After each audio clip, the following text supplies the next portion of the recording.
If you ask me when my marriage truly ended, I'd say it wasn't the day I filed for divorce, or the day Tom moved into his sad bachelor apartment with beige walls and a rental couch that probably squeaked. No, my marriage ended on a Tuesday night at 8:47 p.m. when I lifted his suit jacket from the dining chair and a cloud of perfume, sweet, young, floral, slapped me across the face so hard my cervical spine aligned itself like I'd just left a chiropractor. I froze. Not because I was shocked. At 58, shock is a luxury I no longer spend energy on. But because the scent didn't belong in my house. My house smells like lemon cleaner, roasted vegetables, and, on bad days, fish sauce, which I consider both a condiment and a personality trait. This perfume? This was the smell of a woman who still posts gym selfies with motivational quotes. I held the jacket up, squinting at it the way you look at a teenager who comes home after curfew. Say the truth out loud, I dare you. The truth didn't speak, but the perfume screamed. Tom wasn't home yet. Of course he wasn't. Quarterly crisis, he'd texted. The man has had more quarterly crises than the U.S. economy. His phone probably autocorrects I love you into working late. I set my grocery bags down. Lettuce, chicken thighs, a bottle of wine, and a massive jug of fish sauce that could stun a moose, and leaned closer to the collar. There it was again. Vanilla, jasmine, and the unmistakable arrogance of a woman who thinks she can outsmart a wife who has lived through 3 decades of his recycled excuses. I laughed out loud. Not a happy laugh, more like the laugh you make when the universe throws the same brick at your head for the 100th time and you finally wonder if maybe it's time to build something with it. Then I found the receipt, sticking out of the inner pocket, smug and crinkled. A rooftop bar downtown. 2 cocktails. 11:58 p.m. Tom hasn't stayed awake past 10:15 since the Bush administration. My hands didn't shake. That surprised me.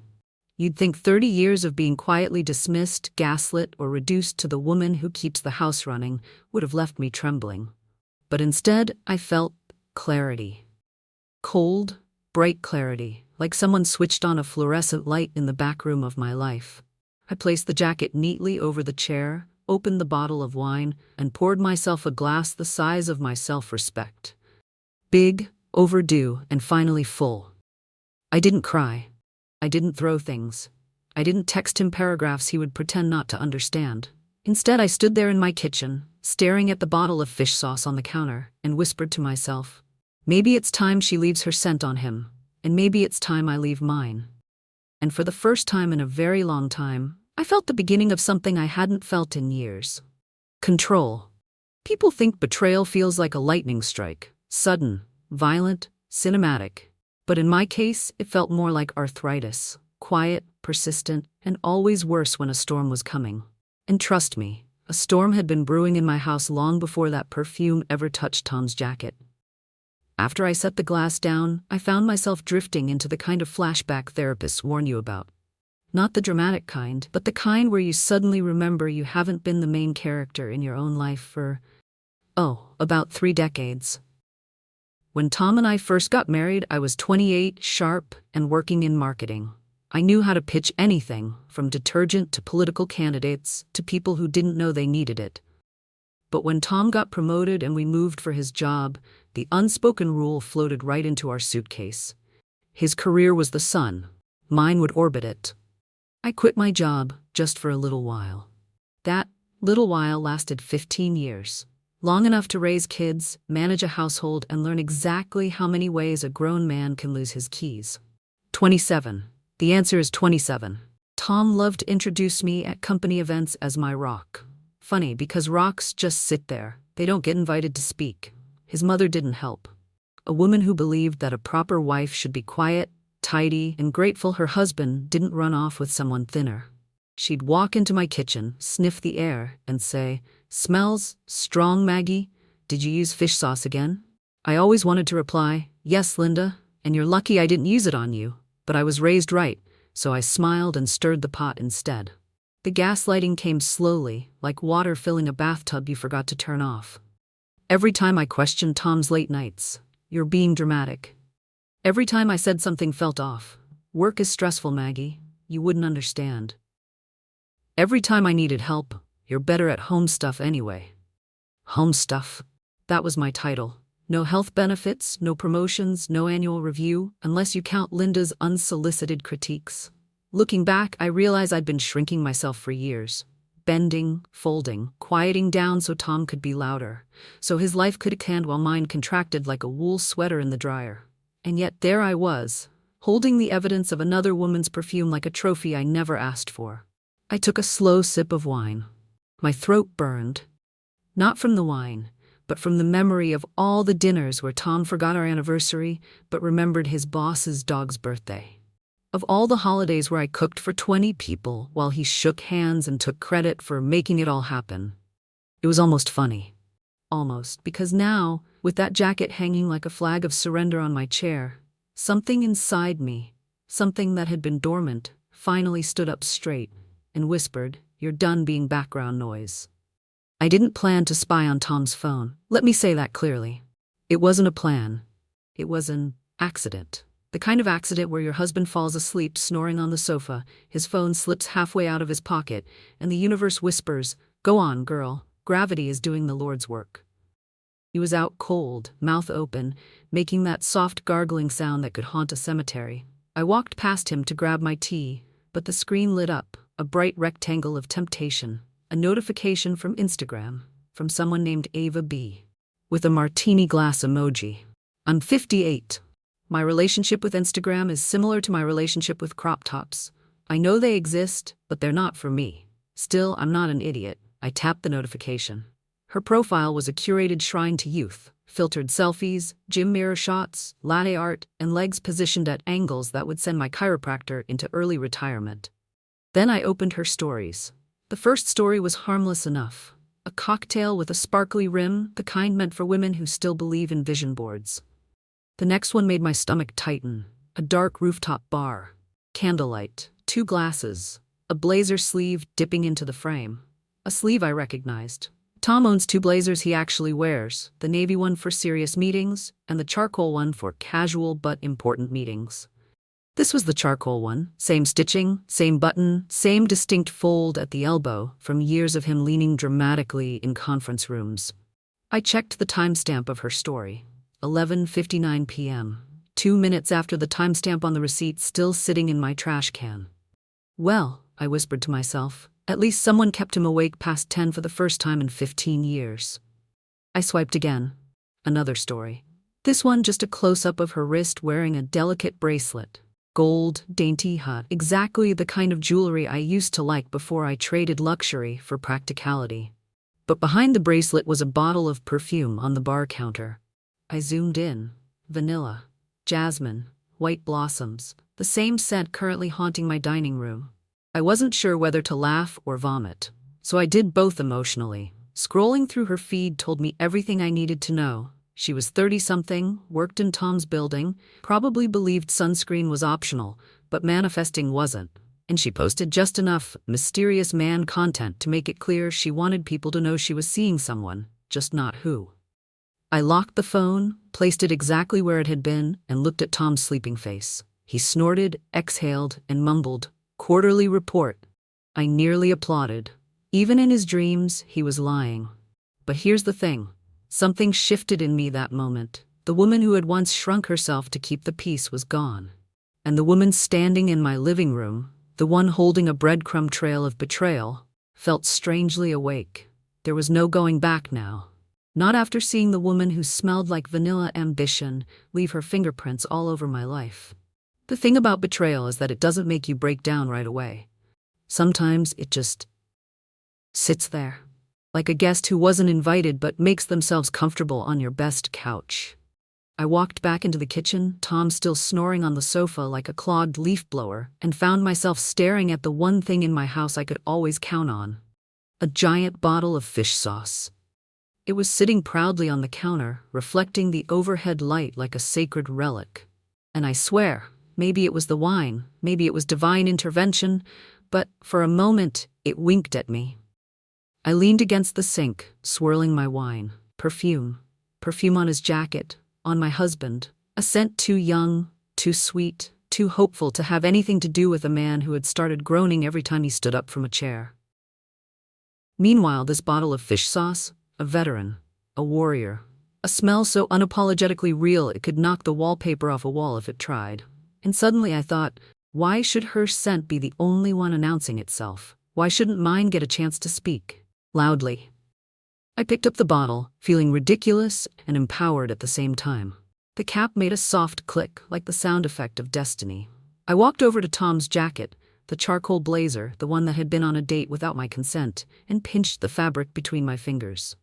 "Let's see how you handle a real woman's aroma," I whispered. I wasn't careless. Oh no, I was an artist. I dabbed the smallest, most precise droplets into the lining under the collar and inside the sleeve, hidden spots where warmth would bloom the scent later. Not enough to soak, just enough to awaken. It was surgical. Michelangelo had his marble, I had my fish sauce. Tom shifted on the sofa and I froze, holding the bottle behind my back like a teenager caught sneaking in past curfew. But he only muttered something about spreadsheets, and I exhaled. I returned the blazer to the chair, smoothing it out like a crime scene cleaner with too much dignity to rush. Then I put the fish sauce back on the counter, proud and a little terrified of myself. The old me. The one who cried quietly in bathrooms, who let other people decide how much space she was allowed to take, would have never done this. But that woman was disappearing. Evaporating, maybe even fermenting into something stronger. When Tom finally woke up, rubbing his eyes and yawning dramatically, he didn't notice a thing. "Long day," he muttered. "Oh," I said sweetly, "I'm sure it was unforgettable." And for the first time in years, I felt something I had forgotten I could feel. Anticipation. Because the next time he wore that jacket, he wouldn't just be carrying her scent. He'd be carrying mine. I didn't expect my next clue to arrive through Instagram. Honestly, until that week I thought DM stood for don't meddle, but betrayal turns you into a quick learner. It happened the morning after the fish sauce operation. I was sipping my coffee, scrolling Instagram like a woman performing emotional autopsy, when I accidentally, liked one of Ava's old stories. A story from 32 weeks ago, the kind you only see if you scroll with the determination of an FBI intern trying to impress his supervisor. My finger tapped the screen. A tiny heart appeared. My soul left my body. I unliked it instantly, but it was too late. The damage was done. 10 minutes later, I got a DM. "Hi, I noticed you viewed Ava's stories a lot. I think we should talk." The profile picture was a man in his early 60s wearing a fishing hat and an expression that said, "I've seen too much." His name was Gary Thompson. For a split second, I wondered if this was how catfishing began for older women. But no, his next message erased all doubt. "I'm Ava's husband." Oh, I replied the way any sane woman would. "Would you like to meet for coffee?"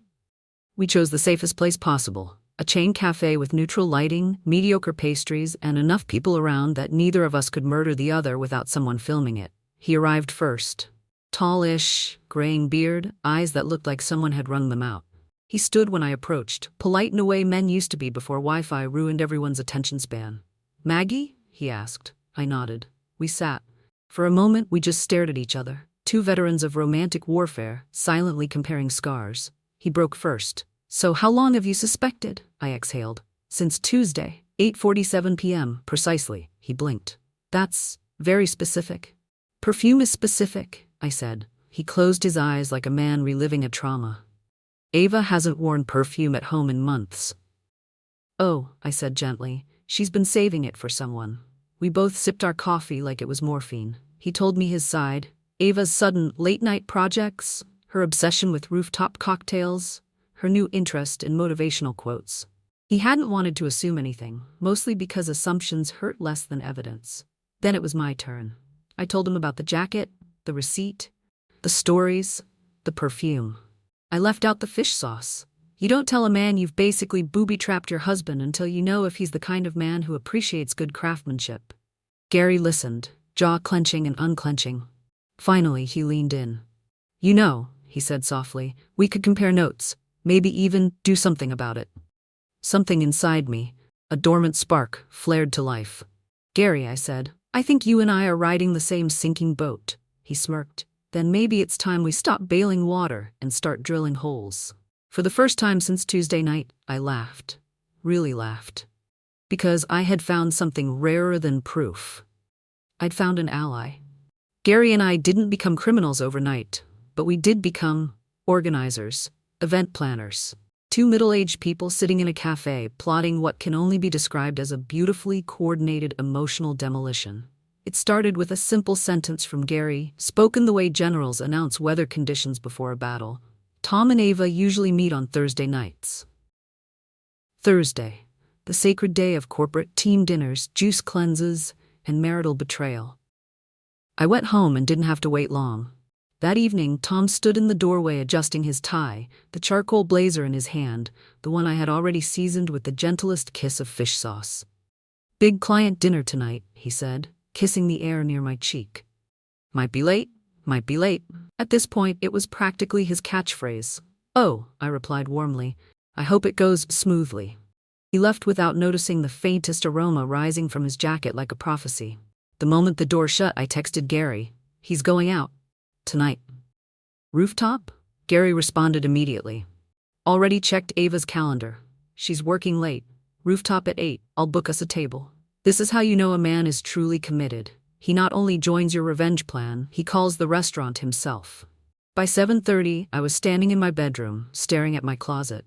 What do you wear to a night where your husband accidentally gaslights himself with fermented anchovies? I chose a black dress, not sexy, not modest, just elegant enough to say I am not the same woman you dismissed last Tuesday. A silver necklace, red lipstick. Confidence borrowed from a woman I used to be. I arrived at the rooftop restaurant at 7:58. Warm lights, soft music, clinking glasses, the kind of setting where adults pretend to be sophisticated while slowly ruining their lives. Gary was already there, sitting at a table tucked at the edge with an excellent view of the central dining area. He stood as I approached. "You look ready." "I feel ready," I said, which is terrifying. At 8:12 they arrived. Ava entered first, hair curled, dress fitted, walking with the kind of confidence that comes from thinking you're getting away with something. Tom walked behind her, adjusting his jacket as though it were misbehaving. Oh, it was, just not in the way he thought. They sat, ordered drinks, leaned in close, and then it began, the slow, creeping awareness. Ava wrinkled her nose. Tom tugged at his collar. A couple at the next table glanced over, confused. A waiter discreetly sniffed the air. Gary whispered, "It's happening." It was. My fish sauce masterpiece was warming up under the restaurant lights, like a symphony tuning its instruments. But this was only the overture. The real performance had yet to begin. I lifted my glass, eyes never leaving Tom's confused, sweating face. "Showtime," I murmured. If justice has a smell, I learned that night, it's somewhere between fermented anchovy and poetic irony. At 8:20, the rooftop restaurant was in full swing. Glasses clinking, soft jazz playing, couples laughing with the confidence of people who believe karma works on a delay.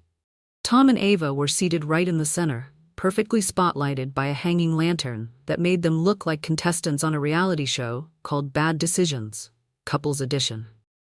Tom lifted his menu. Ava twirled her hair. Everything looked normal, until it didn't. It began subtly, a small, elegant wrinkle forming between Ava's perfect eyebrows. She lifted her hand to her nose, sniffed once, sniffed again, and blinked like someone solving a math equation for the first time in years. Tom noticed.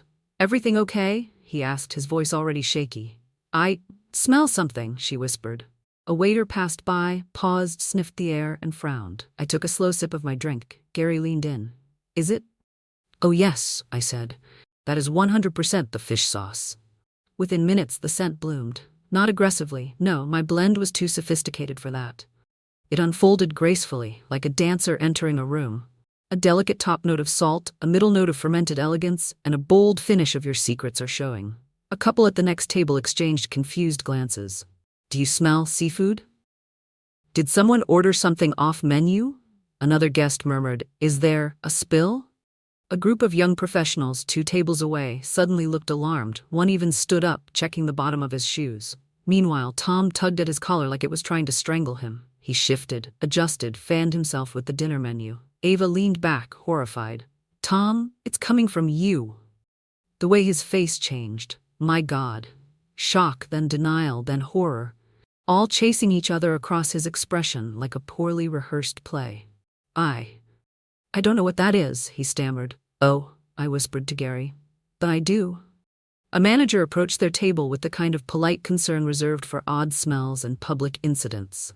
"Sir," he said gently, "we've had a few comments about an odor. Did you happen to bring food from outside?" Tom's mouth opened and closed like a stunned goldfish. Ava stared at him like she was seeing the cracks in her investment portfolio. Around them, diners shifted uncomfortably. Some subtly covered their noses, others pretended not to notice but failed miserably. A woman at a nearby table even whispered, "Poor guy," as if Tom was suffering from a tragic medical condition rather than karma marinated to perfection. I watched it all unfold, every micro-expression, every twitch of panic. I wasn't gloating. Not exactly. I was observing, like a scientist watching a long-awaited experiment react exactly as predicted. Tom dabbed his forehead with a napkin. Ava moved her chair slightly away. The meltdown had begun. And this was only Act 1. The thing about public humiliation is that it doesn't need volume. Whispers hurt more than shouting. Silence cuts deeper than slaps. And on that rooftop, with jazz music floating through the air and Manhattan lights glittering like smug little witnesses, Tom and Ava were bleeding out quietly. Their table was now a crime scene, emotionally, aromatically. The manager had retreated. The waiter kept circling like a vulture with a serving tray. Nearby guests were pretending not to stare, which made the staring even more obvious. Gary touched my elbow.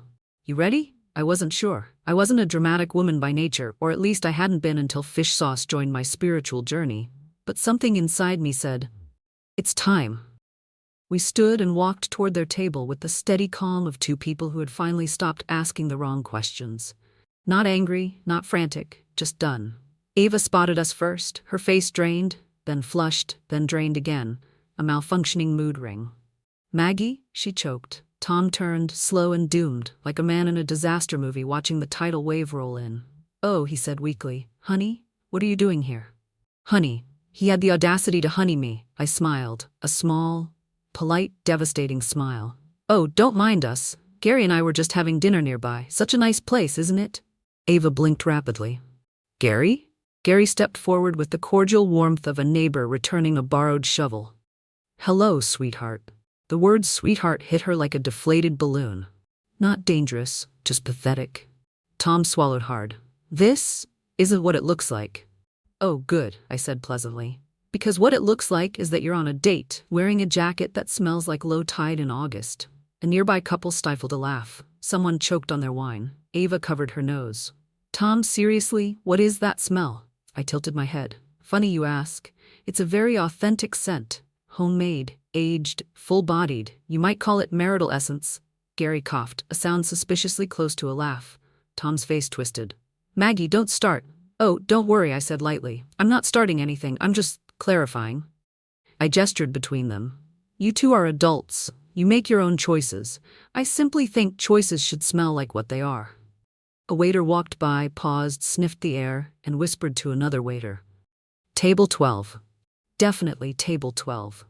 Ava's eyes grew wide with dawning horror. She could see it now, the glances, the whispers, the manager hovering. She wasn't the glamorous mystery woman sneaking around with a taken man. She was the woman causing a stink, literally. Tom attempted one last Hail Mary. "Let's step outside and talk."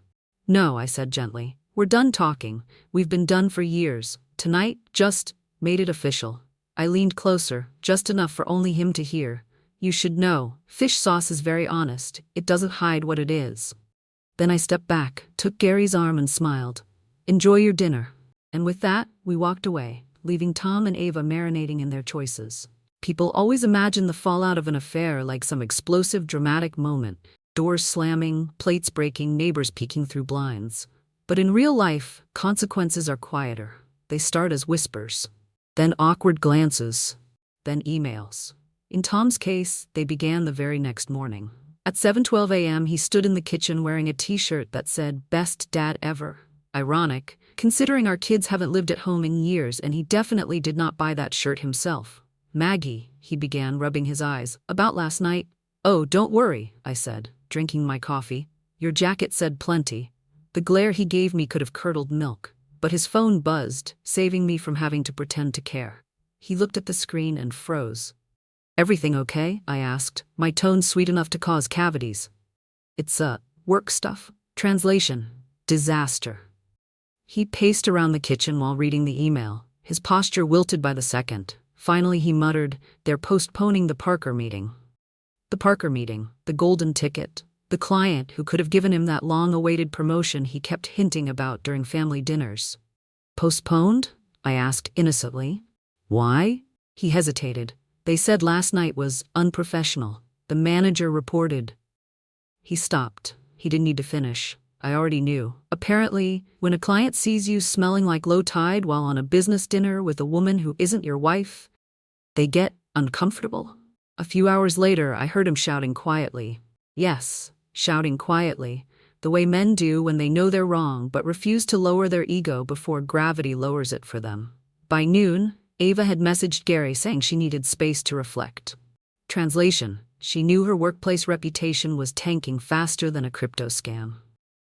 Meanwhile, I made one phone call, just one, to a lawyer, a woman my age, sharp as a needle, who listened to my story and said, "You're giving me the easiest case I've had all month." By Friday, the papers were drafted. Adultery documented, screenshots printed, receipts stapled, a tidy little package tied together with a bow made of Tom's poor judgment. When I handed him the envelope, he looked at me like I'd stabbed him. "Maggie, you're divorcing me?" "No," I said calmly. "You divorced me years ago. I'm just doing the paperwork." He sank onto the couch, defeated. Finally, the great Tom, the man who always had an answer, had none. Later that week, HR called him in for a professional conduct review. He returned home looking like someone had sucked his soul out with a reusable straw.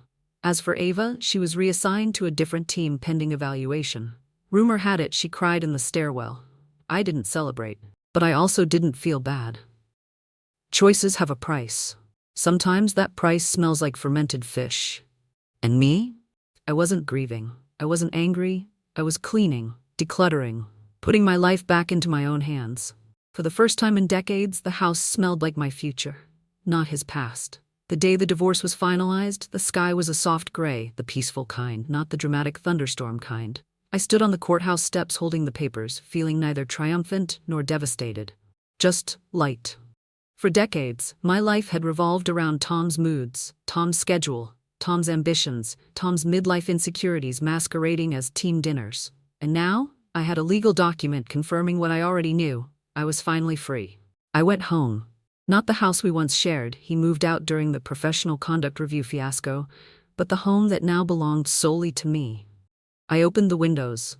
The breeze carried no perfume, no cologne, no lies. Just fresh air and the faint scent of the lemon candle I'd bought myself as a congratulations for surviving gift. For the first time, silence felt like comfort, not punishment. I rearranged furniture. Not because it needed rearranging, but because I needed rearranging. The living room shifted from married couple pretending everything is fine to woman reclaiming her square footage. I even created a little nook by the window, a comfortable chair, a small lamp, a stack of books I'd always meant to read but never had the space for. Tom hated reading. Said it made him sleepy. Ironic, considering his affair nearly put me to sleep permanently. That evening, my phone buzzed. It was Gary. "How are you holding up?" I sent him a picture of my newly rearranged reading nook. "Better than I expected," I typed. "You?" He replied with a selfie, him holding a cup of coffee in his now half-empty kitchen. Healing. Slowly, but healing. There was no romance between us, not yet. Just two people who had survived the same fire and weren't afraid to show each other the scars. A few days later, my daughter visited. She walked around the house, touching things gently, as if the furniture might confess secrets. "It feels different," she said. "It is," I replied. "It's mine." She hugged me long and hard, and for the first time, I didn't feel the need to explain myself to anyone. Eventually, life found its rhythm again. I started writing. Blog posts, small essays, little anecdotes about midlife resilience. Surprisingly, people loved them. Apparently, humor mixed with trauma is very relatable. One afternoon, while typing on my laptop, I caught a whiff of fish sauce from the kitchen pantry. I laughed, a real full laugh, because instead of reminding me of betrayal, it reminded me of the night I stopped shrinking. The night I became the main character again. I walked out to the backyard with a glass of wine, sat in the fading light, and let myself breathe. Not the deep, shaky breath of someone surviving, but the slow, steady breath of someone beginning. My life wasn't perfect, but it was mine, and for the first time in a very long time, that was enough. If someone had told me a year ago that my future would smell like lemon candles, fresh coffee, and the pages of books I finally had time to read, I would have laughed. Back then, everything smelled like fear. Fear of change, fear of loneliness, fear of disappointing people who had stopped caring about my happiness long before I noticed. But healing has a funny way of sneaking up on you. It happens on ordinary mornings, like the Tuesday I woke up and realized I hadn't thought about Tom once. Not even in anger, just not at all. He had become background noise in the soundtrack of my life, and someone had finally turned the volume down. It happens in small victories, like fixing the broken kitchen drawer on my own, like hanging a painting exactly where I wanted it, like eating dinner alone without feeling alone. Gary and I still meet for coffee sometimes. Not out of shared bitterness, but because we both learned something important. Survival makes strange friendships, but healing makes meaningful ones. One afternoon, he came over to help me plant herbs in my backyard. He handed me a pot of basil and said, "Consider this symbolic growth." I told him he was being dramatic. He said I was being avoidant. We compromised by watering the plants in silence. Life isn't romantic yet, but it is peaceful, and that's a romance of its own. My daughter says I'm different now, more grounded, more myself. She's right. I feel like a tree that was bent for years and finally realized it could grow in any direction it pleased. I still keep fish sauce in my pantry, of course I do. But now when I see it, I don't think of betrayal. I think of awakening. I think of the night I stopped apologizing for existing. I think of the moment I reclaimed the narrative. Healing isn't loud. It's not dramatic. It's not a montage with emotional music. It's a quiet breath on a calm evening. It's choosing yourself again and again. It's walking into a future that finally has space for you. My life now? It's mine. Beautifully, unapologetically mine. And surprisingly, that is more than enough.